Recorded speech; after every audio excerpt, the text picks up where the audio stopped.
Hi, this is Tom from Rocket Restorations, and if you regularly watch our channel, you know that we did a video on this car showing it's a super low mile, 37,000 mile survivor, and we did a nice long video on it, and everyone was commenting in the video about how it wasn't original paint. Well, look, you're a keyboard warrior.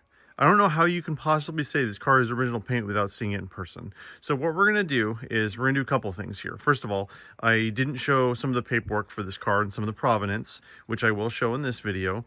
The other thing is I have a paint gauge. It is a special tool that we use here at the shop that tells you how thick the paint is. And when you put that on there, you can tell exactly where it's original paint and what it isn't original paint.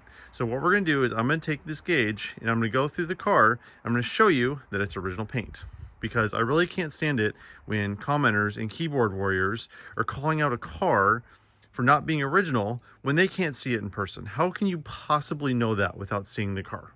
Okay, sorry, rant off. And we're gonna fix one other thing too. Somebody actually pointed this out in the video, and I just wanna show you us correcting a little issue with the car.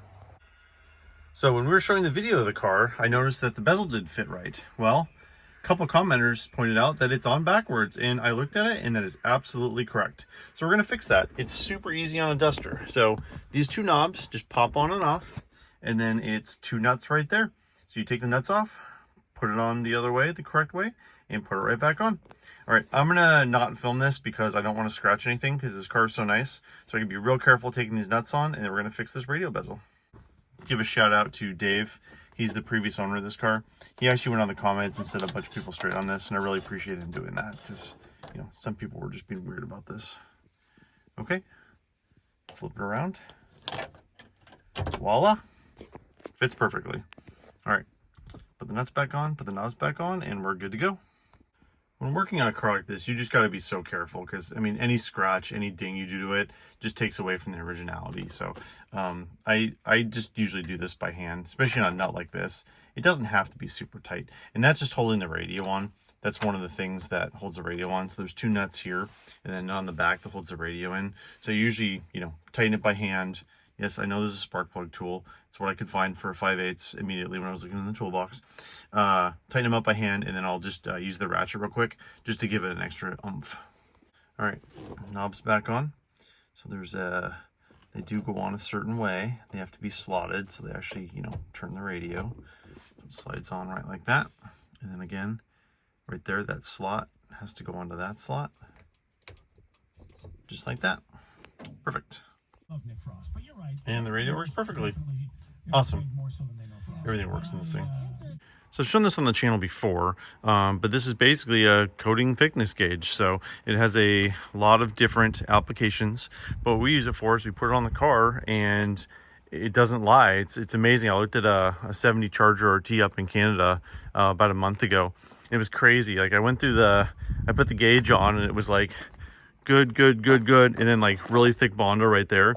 And then like an hour later, he found some of the old pictures he had of the car, and there was a big dent in the fender right where that Bondo was. It's amazing what this stuff can find. It won't hide anything. So if this car doesn't have original paint, I will find out where it is. But guess what? This car has original paint. These things are spendy, but they're totally worth the money. So you just turn it on like that, put the on button on, and then you put it on the car, and it shows you what it is. 2.3 mils. That is amazing. That is absolutely original paint there. So with a repaint, usually it's between 6 and 8. On original paint, generally under 4. And this is even thinner than that, which is great. So, you know, always want to check the lower quarter panels. Again, we're going to be really careful here so we don't scratch the paint or anything doing this. Yeah, I mean, no matter what you say, this gauge doesn't lie. 2.3, 2.7. 2.7. This is all original paint here. 2. It's fantastic. It's exactly what you want to see on an original paint car. 2.0. 2.0. Always want to check the rockers down here. A little bit thicker there because that's where the seam is. So that's perfectly normal because they put leather body filler down there from the factory when they did that. 1.6. Yeah, this thing's passing with flying colors. I didn't get that one quite straight. That's why that reading's so low. 2.3. You always want to check the dog legs on these. That's a real common rust point where they get fixed. 1.7, 2.5, perfect. 2.6, 2.1, again, absolutely perfect. 1.4, 2, 1.9. Back of the door is again a real common spot for rust on these, so you always want to check right there. It's right where the rocker comes together. 2.3, 1.7, 2.4, 1.6. Let's do the back of the quarter panels back here. Back of the quarter panel, 0.9. Okay, this thing's starting to freak out a little bit, but 2.1. You got to have it real straight to the car, or else it doesn't read right. Yeah, 3.0. This thing's great. All original paint. No issues whatsoever. Yep.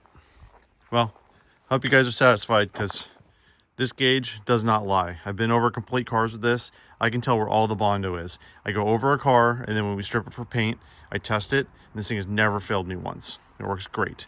So yes, this car, to answer your question, yes, it's original paint. It has had the side stripe added. It had the vinyl side moldings originally, but it's absolutely original paint. So just wanted to share with you some of the documentation on this car. That's a picture when Dave owned it in Virginia.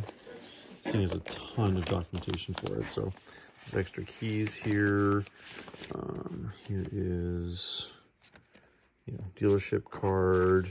Here's when it was invited to McCacken. I didn't realize it went to McCacken.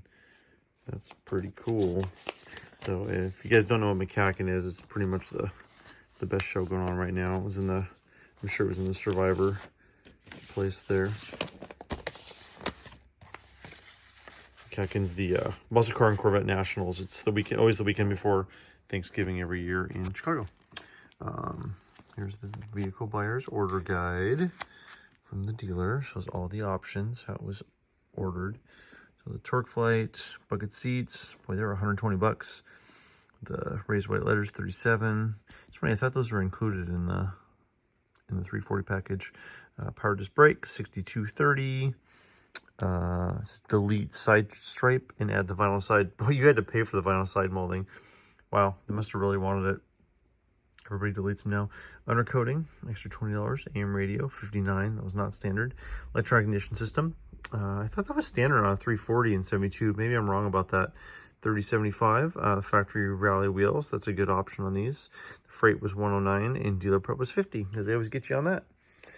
They traded in a 71 Plymouth Duster for it. Cool. They got $2,114.50. Kind of wonder how they came up with that number. But yeah, the guy must have traded in cars every year. Guy was in Asheville, North Carolina. Cool. Sorry, there's a little reflection from the light here because these are all protected. There's the invoice from Glover Motors. Here's a window sticker, a Maroni label as it's called. That's actually a reproduction there. There's the original broadcast sheet. I'll stay here for a second. One thing Jamie said on my last video is I wasn't staying long enough on certain stuff so people could actually see it and use it for a reference. So just want to make sure everybody can see all the options on there. It's cool. This car is very well documented. And there's another broadcast sheet. So 2 for the same car. See, they that was probably in the seat, so they circled that it was a bucket seat car and it was an automatic car. And then the cigarette lighter and the radio. 196 black on there. Very cool. This car was built pretty late too. The SPD was 4/19, the scheduled production date, April 19th. There's a lot of receipts in here. So there's a vehicle inspection for North Carolina Motor Vehicles. So I'm not going to show this because there's phone numbers and stuff on there, but the whole ownership of the car is on here with it. It's very cool. There's some kind of big names in the Mopar hobby have owned this car before. Guys that are known to have Survivors and really nice cars. The original owner was Lonnie David Floyd, owned it from 72 to 94. Then Butch Hodge opened it. He owns Hodge's Restorations in North Carolina. Went through a bunch of other owners. Ted Stevens owned it, owns Stevens Performance in Alabama, one of the most famous Mopar guys out there. He has a huge collection of stuff. It was Carlisle Collector Cars, and then Dave Moore owned it from 2012 to the current owner, Murray, bought it. There's a fender tag decode with all the options. I went over that earlier in the other video. Here's the consumer information guide. These are kind of neat. These are kind of cool. Shows you like stopping distance, and I don't know what that says. So how much, how long to stop if the power brake unit fails, how long to stop if with just the emergency brake, and then how long just, whatever. Has the VIN on it, the SO, Duster 340. There's the warranty card, Lonnie Floyd on there with his address. Declarations for the loan paperwork. Certificate of title. 72. More title registrations. Title from Pennsylvania. It's cool having all this documentation. Here's some just, adverts. Yeah, there's a Glover Motors ad from the newspaper. Not for this particular car, but from the same dealer, same year. Excise tax off all 72 Plymouths in stock. Top quality January sale. More newspaper ads for the dealer. Dealership changing ownership. There's the McCacken placard when it was there. Announcing new dealership. Courtesy Chrysler Plymouth. So boy, that changed right in the middle of the year. Interesting. This was at the Survivor tent at Carlisle. Again, only the best of the best get invited to that. It's the best cars in the country. Lots of receipts and stuff in here.